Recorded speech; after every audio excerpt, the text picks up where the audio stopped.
Hey there, Groovesters, Groove Stars. Ridgely here with another Lessons from the CEO, and I'm joined by a relatively new yet great and rapidly growing friend who is the founder of Insurgent Publishing, the co-founder of InfoStack, and a terrific guy. Tom Morkes, thanks so much, Tom, for joining us, man. Really appreciate your time. Originally, thank you, man. It's great to be here. So, we always got to know the backstory, right? Were you always an entrepreneur? Did you start on the corporate route and then make the shift? Tell us a little bit about how you got to where you are now, running companies, building companies, writing books, doing all the stuff that you're doing. Was it always like this, or what was that pathway like for you? Yeah, mine was my background's in the military. And in fact, it's only recently where I think I've spent more time now as kind of an entrepreneur, founder, business owner, more years doing that than I was in the military. So I went to West Point, graduated in 2008, deployed to Iraq, got the t-shirt, came back, was a company commander of an airborne unit. So got to jump out of helicopters and planes. That was pretty sweet. Honestly, it's a pretty good gig. And then around 2013, 2012, 2013, I was like, you know what? I've been there, done that. I'm good to go. Like I'm satisfied. And one thing that always I had an itch, you could say, that I wanted to scratch, which was two things: writing, and entrepreneurship. Like I'm fascinated by both. Like from the earliest memories I have, I've always loved books, and I've always been fascinated since I've been an adult with the idea of that people can go and create their own things and build things that are worthwhile for others and make a profit doing it while providing a great value and service to others. And that idea was in the back of my mind. And I thought to myself, when I left the army in 2013, I was like, you know what? I got to try this. I got to just try to go out on my own. And my thinking was that if I fail, I'll give myself a year to fail. And then I'll go back and I'll get a manager job somewhere. Like, I figured with the West Point background and the military background, like I'm sure I can go into corporate somewhere. Someone somewhere would likely hire me to Mm-hmm. to be a manager. So I was like, okay, that's my fallback plan. And I also at that time was kind of thinking, oh, maybe I'll take like the LSATs and I had really considered the legal route. But I was like, I'm going to give it a year. So what I did was my girlfriend at the time, we got married in 2000, well, and now my wife, obviously, in 2013, right after I got out of the army. So we got married, and then we took a year off to go travel around the world. Again, that was part of the Nice, consideration. I was like, very I'm going to take nice. a year to go travel and do this stuff. And again, at that time in 2010 to 2013, I know you're familiar with this, and I'm sure most people are who are listening, but that was kind of like the heyday of like blogging. Like blogging was really big at that time, maybe a little bit before then, but really, I felt like it was really kind of peaking around that. So I was reading a lot of blogs, Seth Godin and creators like that, and was fascinated by this phenomenon of people just writing about things and then selling info products. So like just seeing it, I'm the kind of guy where I watch a movie or I play a game or listen to music. I'm more fascinated by how it was created than the thing itself. It's like a way Ah, my brain is interesting. wired. Yeah. Uh-huh. So I'm like, how was that scene shot? Or how was that created? How was that built? How did they do that? So I love the creation process. So like when I saw people like blogging and having these educational products, I'm like, this seems brilliant. Like no Mhm. overhead. It's coming from like their mind, if they're whatever expertise they have. So I was like, well, I got to try my hand at the digital publishing route. It was like I was because I realized I had no discernible skills from the army either. Again, besides being a manager or something like that, or a security guard. Like I don't know if there's much else I was um, that I had real skills in. You could say transferable skills from the military. So I was like, but writing, I can write okay. And in the blogging world, you don't have to be a great writer. Actually, you just kind of you can write conversationally. Like you don't have to be like, what I mean by that is like like a really you don't have to be Ernest Hemingway to uh Right. to make it. So I was like, well, I can write okay, and I can figure out this tech stuff. I can wrap my head around it and figure it out. So that was it. That was the play. So in 2013, we traveled abroad. We kind of went to all around the world, mostly in the southern hemisphere. So we were in like Australia, New Zealand, Southeast Asia, Africa, and then South America. And my whole thing was just like, I need to see if I can get this up to a point where I can pay. I can. My number one goal was come back without debt. Because again, if I came back with debt, I was probably just going to go get a job. So I wanted to make enough money where I could cover the debt, or the the expenses of that trip, buying the plane tickets, all that. It came out to about, we kept track of our finances. It was about $100 a day, I think it was. So I was like, well, if I can earn that, what is that, 30 or whatever that is in a year, it's 50,000 or something, whatever. So I was like, if I can earn that. So the idea being, if I could get to $2,000 to $3,000, and that was kind of my minimum threshold. I was like, if I could get it to like about $3,000 a month, I feel like I'll be good. And that was the case by the end of it. Even though there were ups and downs, by the end of that time, I had made enough money where I was like, well, I can keep doing this. Like, at least give it a little bit more time, like going from zero to maybe a few $1,000s a month just from writing and publishing and doing that kind of work. That came back 2014. I was like, well, let's do it again. So we spent another year abroad, tried to make it work, try to grow. So we spent basically 2 years abroad. We spent some time in the States, traveling around the States too. But 2 years abroad, finally, by the end of 2014, going into 2015, I was making more than I was making. I think by that time, I was making more than I was making as a captain in the Army. So I was like, okay, this is real. I'm just going to keep doing this until I can't. And so here we are. Nice. Nice. Question for you. I always love to, when people are seasoned travelers or well-traveled, I always like to ask them, what was your favorite country? Oh, it's so hard. I have, there's like, Indonesia was really special to me. And South Africa was very special. Nice. I like the grittier, kind of more Wild West type stuff. So for us at the time, that was the best. It was like Indonesia, your dollar would go so far there. And it's like, I don't know if you've ever been to Bali or anything like that. Like it was really magical. Like it was really special. In South Yeah, Africa, no, we I did spoke and I had a yeah, chance go to ahead. speak in Penang and Yeah. spend some time on the island, and that was super fun. As a matter Yeah. of fact, I became really good friends with Jimmy Choo, the Mm, shoemaker, the famous shoemaker. He and I became buddies down there. I've got his number right here on my cell phone. that's cool. It's very cool. That was in Indonesia. For me, I love New Zealand. I just love Yes. New Zealand. I like the North Island. I like the South Yep. Island. I love Queenstown. I had a chance to be there a number of times, fortunately, and that's if I had to live somewhere outside the United States, I Oh, think that's where I'd go. well, now that I have kids, so life has changed a lot. I would probably choose a country like that too. For that reason, we spent a month in the North Island and then a month in the South Island, and we were super ghetto about it. Like we rented a little Getza. It's like a little like two-door sedan, and we would just sleep in it. Like again, in New Zealand was like kind of totally cool. At one point where it would be like pull up to this waterfall or pull up to this like this Mhm. this beach or pull up to wherever like this mountain. It's like, okay, we're gonna sleep here for the night. And again, it was totally cool. Like New Zealand is kind of organized for that, or was at that time. I don't know if they cracked down on it since, but we even have cops like come over, like knock on the window, like, oh, it's just sleepers. And it's like they're all totally cool about it. It was amazing for a guy who was trying to save every penny just to make it work. I was very Yeah. grateful for that time. Did you do the Tongariro crossing? Yes. That is an epic thing. Everybody Yes. listening, tell me, Tom Morkes, if that was not one of the coolest things you ever did in your life. Oh yeah. Amazing. This Amazing. is I mean, the thing is with New Zealand too, it's one of those special places where you drive, you drive for half an hour, you're going to find something remarkable. mhm. And that's truly what was so special about it. Like a lot of other countries have amazing things, but something about New Zealand, North South Island, there's the diversity of like the terrain and everything, and Yeah. it's just wild. It's Hey, so me too. I love it. So, by the way, for anybody who doesn't know about the Tongariro crossing, look it up. Here's what the experience is. You come up over the top of the Tongariro and you look down, and there is Mordor from Lord of the yep, Rings. And it looks exactly like Mordor. And yep, it fries your brain. You're like, dude, yep. Mordor, That crazy. was our Lord of the Rings tour because we didn't like pay I for any of the know. tour stuff. We just like drove around and just went to all the sites. It was a lot of fun. My friend Allison Mooney, who's a speaker down there, was in charge of the extras. She had to have Cool. 5,000 extras to shoot Lord of the Rings, bro. Unbelievable. So cool. What an experience. For sure.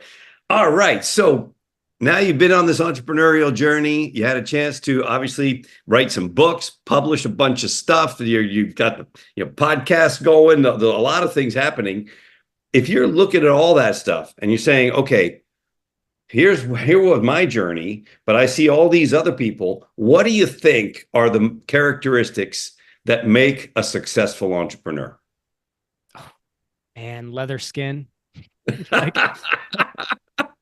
you got to be able to take punches, man. Like that's how I feel. Like, but as a bootstrapper. So again, you gotta, for context, like I can only speak from my vantage point. So I bootstrapped everything, meaning like I self-funded, and not with a lot of money. And again, I came at it. That's why I went the digital publishing route. That's why I went online. I was like, well, this doesn't require a loan. I don't need to get financing. I'm just going to see if I can start from absolute scratch, give myself a personal loan of like maybe a few $1,000s to buy software and do this and that. And yeah, I was definitely in the hole like the first few months, But Mhm. yeah, it was the idea that like you have to be able to weather the storm if you're bootstrapping something. You have to also be comfortable. I don't know what attribute this is, and I'm going to make a lot of military analogies and boxing analogies, so I apologize. That's just the way that Perfect. I'm Love feeling. it. No, it's great. So there's a tremendous amount of fog of war, right? In anything creative, in any pursuit. So it's like going into that, you don't know how you know the point you're trying to get to, but you can't see it. So you have to just like walk along this path and you don't know what's going to come in the next turn or this or that. And that's how it's been. And it honestly still is like that today a little bit, but I'm more established now where I feel like I can see a little bit further and I can make bigger and uh, longer term plans. But in the beginning, it was like, well, I have this goal and I got to get through this fog of war to and figure it out. And so I don't know, what is that attribute? That's like I think it's a perseverance thing, man. I mean, perseverance. That's a great word for that it. because if you look at Think and Grow Rich by Napoleon Hill, that's at the Yeah. absolute top of the list. Is that perseverance, never give up spirit, Yep. and I've done now 200, I don't know how many, a lot interviews, and the characteristics that always come up at the top of the list are perseverance or stick to itiveness, however you want to call that, and Yep. then being willing to pay the price. Yes. Yeah. Because I'll tell you, like, I mean, there were times that I wanted to quit and I was like looking for jobs. You know what I mean? Like, but it's Mhm. like, nothing really came through. But then all of a sudden, God would provide and I'd get a contract and I would get something. Something would come where it's like, oh, all of a sudden something out of the blue, like a conversation would lead to a contract or a conversation would lead to a new client, like a new publishing client or something like that, or a new project. And really that's been my whole experience. And it kind of is still like that a lot. Like I have to day to day, it's still kind of like that. Like we're a little bit more established now, but I still have to work with faith in mind. Like I have to have faith that like, okay, in 3 to 6 months, we're gonna be fine. Like even though, because I don't do a lot of like recurring revenue model type stuff.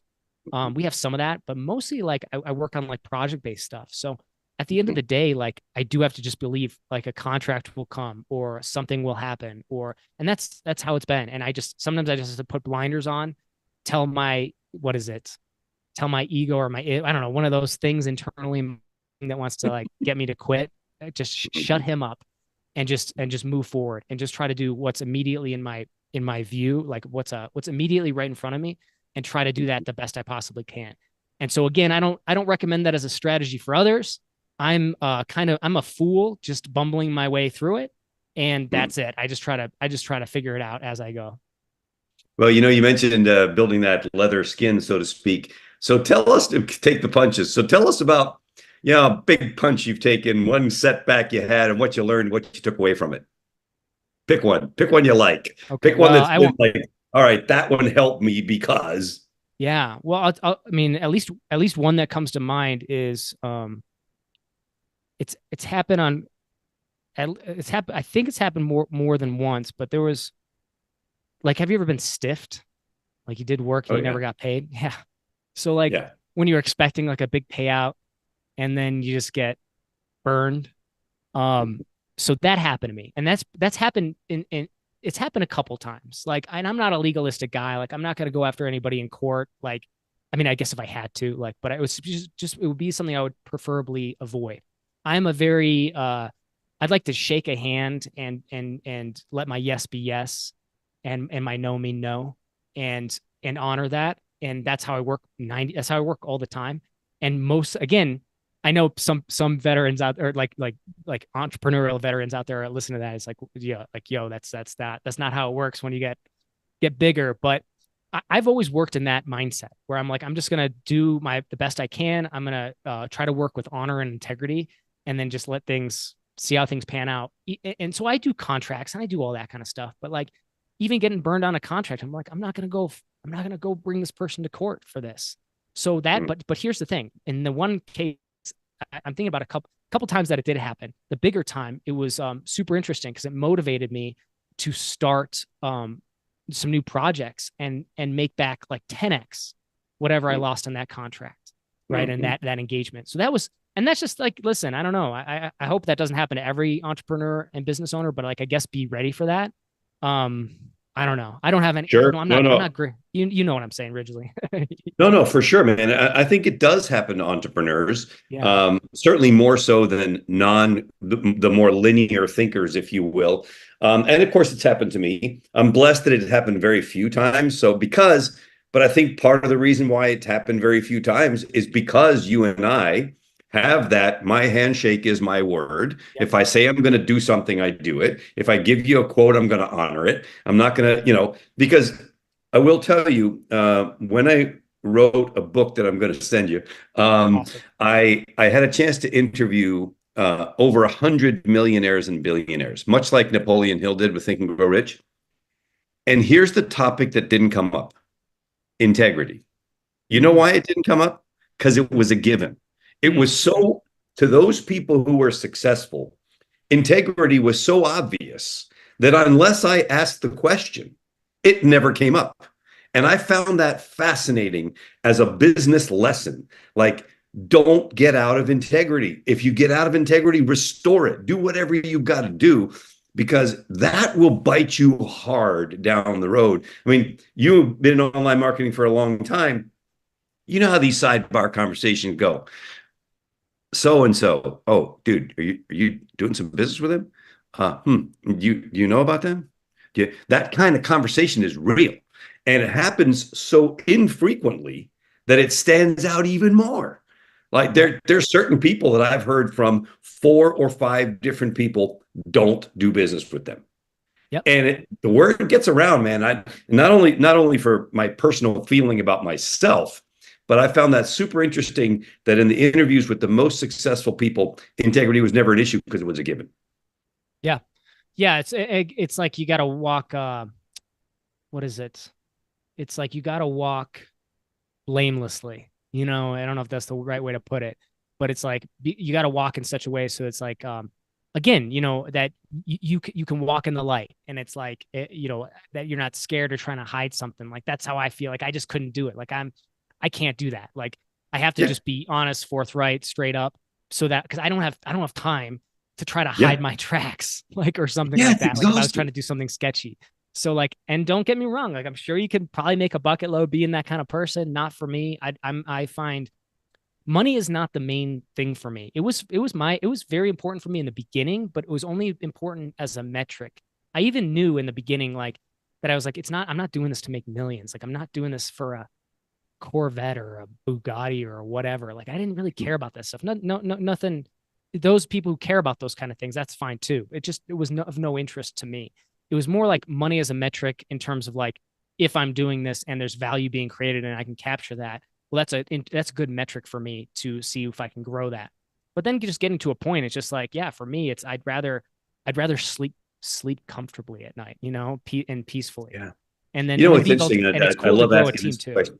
Yeah. And I love asking this question.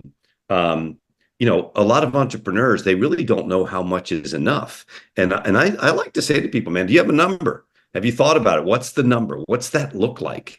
Because at least to me, and I'm not preaching, I'm just sharing, right? To me, if I know my number and I work towards hitting that number, then I know at that moment, all options are on the table. You can do whatever you want. So for instance, when I make investments nowadays, I don't buy assets, I buy flow. I'm always buying flow. I'm no longer really interested in owning a piece of dirt that doesn't produce anything for me, in the hopes that it's going to appreciate and then, whatever. Other than the home we live in, all I do is buy flow. Because as I keep buying more flow, you just get closer to that number, you get closer to the number, and suddenly you're going, well, I really could not work if I didn't want to. Yeah. Problem is, I don't know what I'd do with myself, and I really like working. But it's that's very interesting because I'm not motivated by money either, but the freedom that it gives you Yes. for sure is legit. Well, yeah, and that reminds me, like, it's like Rich Dad Poor Dad, right?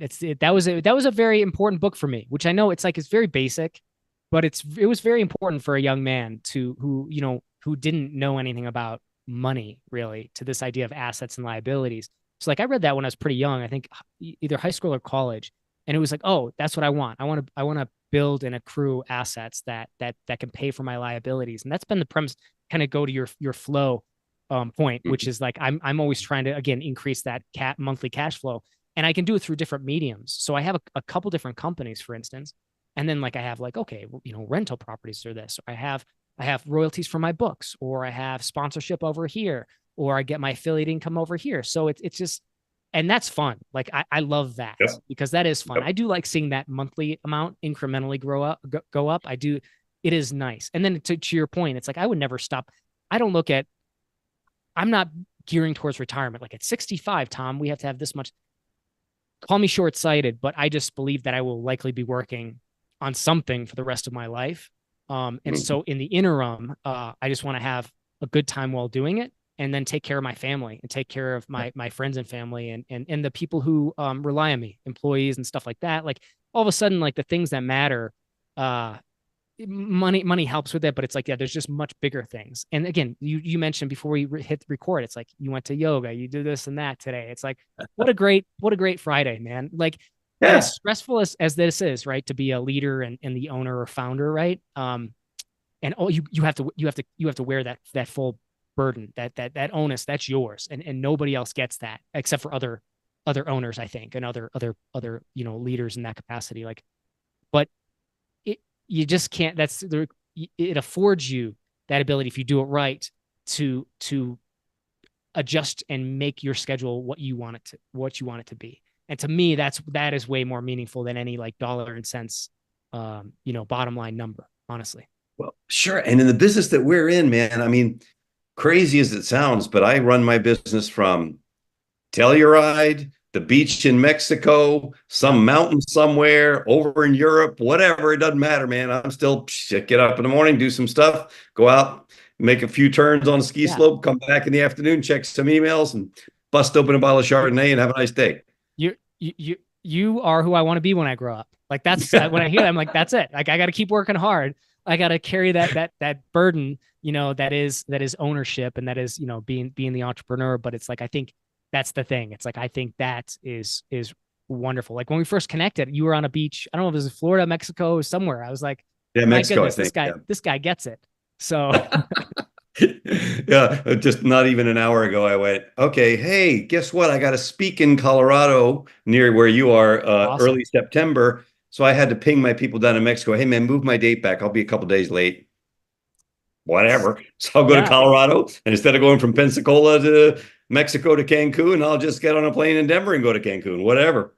that's And you awesome. can do that. And anybody can do that. That's the thing when they learn these principles that we're talking about. So riddle me this. How important has mentorship been to you? Mentorship and any form of personal professional development. What's that meant to you?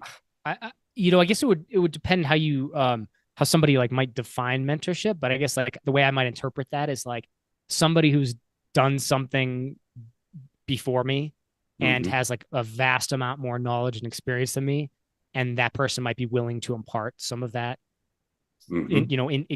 give me some of that knowledge, or give me some of like share their wisdom. Sure. 100%. I mean, I would attribute like I would attribute if not all of it to that. Like, I mean, that's a huge part of it, because and you can get that, I guess, from a few ways, right? Because I feel like if you were to depending on how you define it, but expand that to like books. I think books, you can accrue wisdom through books to some degree. But obviously the idea of a mentor, like an actual person you can talk to, I've never had like a singular mentor. I desire that. Like it's always been something I kind of wish I had. But in lieu of that, I've had many mentors, I guess you could say. So people that along the path who have just been really gracious and generous with their time, and share that with me for no out of pocket expense. Like I mean, there's just so many, and I also feel like a lot of the clients that I've worked with have been mentors. That's how I felt about it, because I always felt like when I was working on a project, like, oh, I love this, like this person, I think this person is tremendous. Like I love working for them, and I love doing this project, and I get to accrue and learn so much from each one of those projects. You know, so I throughout time, like it's been interesting. Like it's trying to it's finding the right people at the right time where you're at, and just seeing what you can do to take it all in. Like I think that's the thing, because just if I were to just do it on my own, I don't think I'd be here. I was given that gift of wisdom from people who've been there and done it, and that's honestly, there's nothing more valuable than that. Like you can't pay for that. You can't, a college degree, a doctorate, whatever. I find it much more valuable to have a cup of coffee with somebody, and I get so much more out of that, to be honest with you. Yeah, no, I love that. I feel the same way, man. And it never stops. I have a client now has become my biggest client. Um, and the things that they do to run their company are so much better than some of the stuff that I'm doing to run my own company that I'm like, okay, we got to put that in. Okay, got to put that in. And so yesterday I was having a conversation with the boss. I said, hey, you know that hiring system that you guys teach? Is there a course on that? Because I think I really, to be able to help you with the marketing of that, I need to understand it better. Oh yeah, we got you. Perfect. I'm taking it. Now I'm taking it because I want to do my job to the best of my ability. Because everything I do is marketing, Tom. So I was Yeah, always involved in same. marketing. So I'm their fractional CMO, and but I'm also taking it because their company is run better than mine. And I want to know what they're doing. And I want to learn that stuff. And I want to put it in. And I never want to get lazy or sloppy about the idea that we can improve stuff, because we can always. 100%. Yeah, that's one of the cool things. Yeah, I'm kind of, I think, similar to you in that regard. And I've worked with people like John Lee Dumas of EO Fire, was a great, like I consider him like a friend and an early mentor. Antonio Centeno of Real Men Real Style. When I was just getting out of the army, he was a Marine, so he saw my blog or my podcast and reached out to me and was like, "Yo, I want you to work with me on this project." And it just, and we're still good friends. Work Nice. with guys like Neil Patel, and it's like every single one of these people, I'm just like, I find them brilliant, and I'm like, okay, what can I learn from them? And I really Yeah, do take it all right. in. Like even how they communicate with me, I'm like, okay, what can I learn from that I could then take that, oh, that's a nugget, that's what I will use for my team or whatever. So it's 100% so powerful. All right, man, I got to ask you this question because it's such a topical thing. What is your take on AI, where we are with AI, where we're going with AI, how important it is to be somewhat, if not well, versed in what AI is doing to change business? Yeah, so I think probably like a lot of people, when it first kind of became a buzzword, I was very skeptical.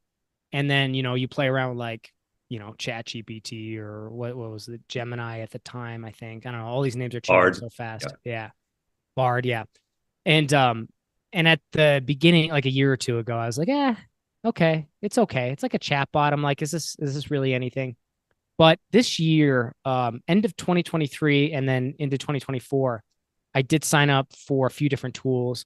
And I found that like Chat GPT, for instance, is like I use that almost every day, sometimes multiple times a day. Like I use it for all sorts of things. And now I'm playing around with things like HeyGen and some of these video ones, and just testing the waters and using things like Descript and some of their audio things. And it's like it's kind of amazing. So my a viewpoint has turned. I'm much less skeptical. I still think it's obviously super hyped, because I think there's a lot of money to be made in the space and people continue to hype things. But once the hype cycle subsides and this becomes, I think it'll become an everyday thing. Like I think everybody will have like AI assistants uh, uh, in every walk of life, in every area. I mean, you already see it being integrated into just about every tool that everybody has. So like even the people who are like, I'm in the writing space, right, and in the publishing space. So there's a lot of vitriol that's been spit at like AI from authors, and I get it, right? Because they're creators and they're creatives, and they think that I see the perspective. It's like, well, this diminishes the work that I do, or that we do, and so it's no good. It's garbage, right? And that's a big portion of the audience is like that. And that was one of the reasons that we did the AI writing summit. So I hosted the AI writing summit last month, and I interviewed, gosh, 50 to 90 people for it, somewhere in between, because we also did panels and we did a bunch of stuff. And they were founders of tech companies, like in the writing space. So we interviewed people like who were behind the scenes of Pro Writing Aid and what else? Fictionary and a lot of writing tools. I also interviewed people like you who were using AI in different capacities and also like building AI tools. And then there were some that were just users of it. So like a vast range, right? And my big takeaway was that there's obviously something here. It doesn't feel like an NFT kind of thing, like, which, that's what I was hot off the press of. It's like, well, I'm like, is this just another NFT? But no, it's like, there's real value. It actually can genuinely help you speed up your processes and reduce time on target for various activities, like to the point where, like I said, I'm using it every day, and it saves me a ton of time. So as far as long distance view, it's here to stay. I kind of wish I was more technically inclined to like get into the AI development piece of it. I am working with a couple clients who are doing that, so I'm kind of consulting on kind of the marketing side for a couple things. But I find it super fascinating, and I do feel like it's gonna be just normal, commonplace, not really a big deal in a few years. It's just gonna be everywhere. It's gonna be taken for granted. So that's how I see it. And I'm with you 1,000%. And I think that it's kind of like, if you think about the internet, there was a time when the internet was weird. Yep. Email was weird. Bing, AOL, bing, AOL, bing, whatever. And then over the course of time, it became more accepted, more mainstream, and now you can't live without it. I mean, No. the only people that I know that don't go on the internet are at least north of 80 in age, right? Yeah. And I think the difference between AI and the advent of the internet is that AI is going to become more mainstream more quickly than the internet did. So it's kind of like, hey man, learn the language or you're not going to be able to talk to anybody. Yep. And I completely agree with that. And it is one of those things where I am constantly asking myself, I'm like, oh, well, so I'll give you an example. Like I am not a programmer, but I was able to make my first script or whatever. Like, I don't know, whatever. I'm so not in that world. I'm like, I made a script. Like I did a Google Scripts or something like that to send information from one thing to another. And I did it with ChatGPT, and I've done that 2 or 3 times now, and that's pretty cool. Like, it's like, oh, otherwise I'd have to pay for like a Zapier account, or I have to pay like a developer to do this thing for me. And granted, you could say I'm investing time to still do it, but I find it so interesting that it's really cool, because even though I can kind of, I understand tech at a basic level, probably more than the average, maybe, but not very high level.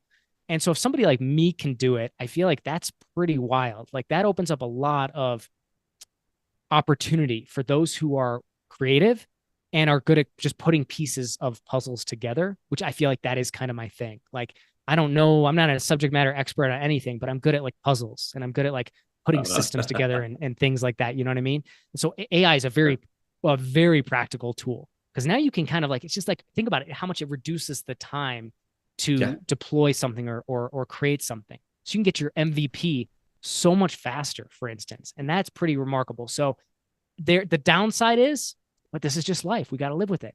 I feel like it's just like the internet increased the speed of life, like things just sped up. There's more things happening. I think AI is going to do the same thing. So it feels a little exhausting. So you just got to pace yourself with it all. I think is the key point. I think that's a good take on it for sure. I know I did day before yesterday, I was doing a workshop with a client, created 61 pages of content in 2 hours. I mean, everything from sales pages, emails, social posts, website copy, the whole thing, everything. 2 hours done, which would have used to take 2 weeks to do something like that. Oh, and oh, by the way, really good stuff too, not like schlocky stuff, really good content. It's like, I have relinquished my thought that I can write better than AI. If the prompts are done really well and the instructions are done really well, AI does a great job, and you can then become the editor as opposed to the copywriter. Love it. Bingo. That's exactly how we use it.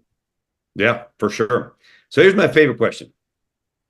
If you could go back 15, 20 years and talk to the younger Tom Morkes of back then, with all that you now know and have experienced, what would you want to share? If you were grabbing a beer with young Tom back then, what would you want to say to Tom? And it can't be, oh, everything has been like it's supposed to be, and that doesn't count. Mm, What would you want to I say?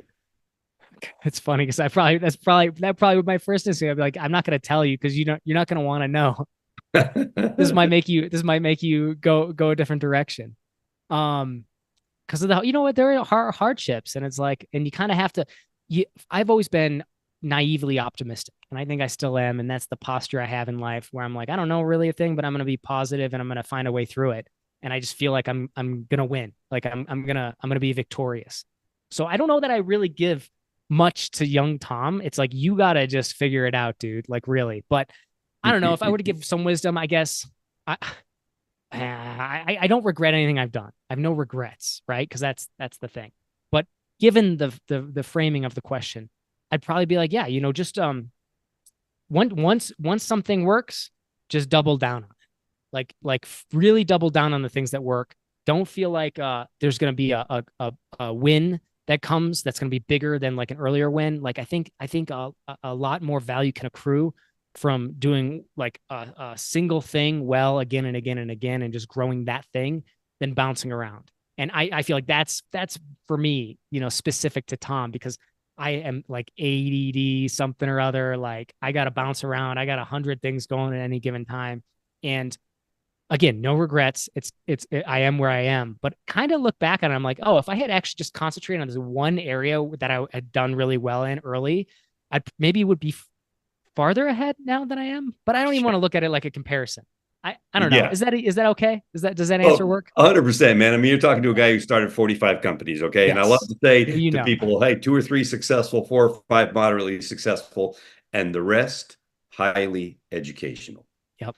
because they failed, right? Yep. So I'm with you. And now what I do is exactly that. I double down. I'm like, how do I get more clients just like this? Because we've already done all the work, we got all the systems. How do we just get more like this and add and make it better? So I'm with you totally. All Yep. right, brother. So if you had to share 3 resources with the budding entrepreneurs that are out there, books, could be a podcast, what 3 things would you recommend that people should consider taking in to help them with their entrepreneurial journey? What would your top 3 be? Or at least 3 of you, a couple of your Yeah. top 3. So I guess I would answer that because I don't know. I think that you could always find like the specific subject matter expertise of whatever specific niche or industry you're in. So I'm gonna like put that to the side. So I would just talk like high level stuff that I think transcends like any kind of niche or industry. And I think like that's probably anything by Dr. Cialdini. Like Persuasion is a great one. Um uh any of his work. You're gonna learn a lot about sales and psychology. Again, Yeah, I'm I'm a using big the fan of advantage right now. yeah. Again, if depending on how new you are to the idea of money and assets and all that, I would say something like Rich Dad Poor Dad, just to understand this idea of assets versus liabilities. Another one that was really transformative for me, and I'm just going to do books because I love books. I think books stick with you longer than most things. Um, I was really inspired by Poke the Box by Seth Godin. It's a short, quick kind of punch or kick in the butt you might need. I found that very, very helpful.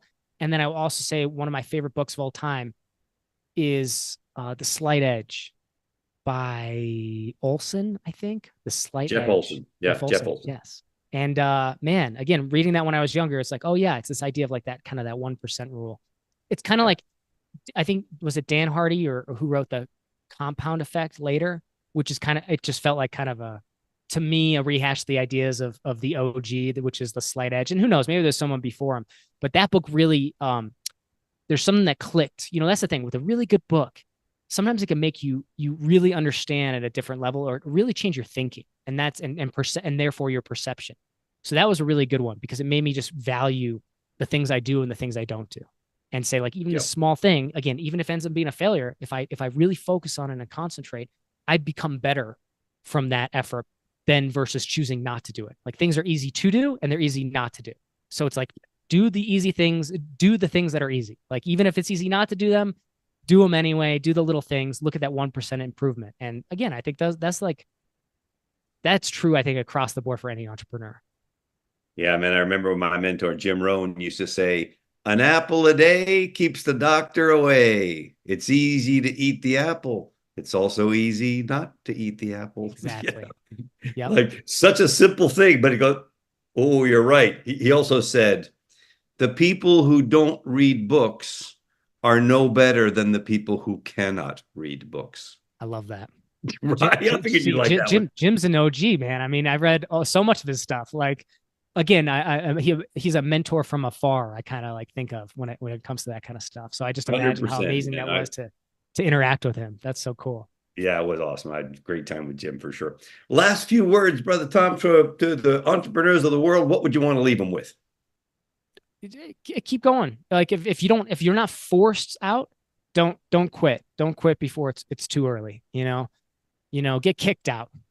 Like keep going until you're forced out of it. That's what I would say. Don't give up too early. I feel like there have been plenty of times where I could have quit before I had something break through. And that would have been a real shame, I think, in my life. And so again, for those where it's meaningful to you, it matters to you what you're trying to build or grow or do.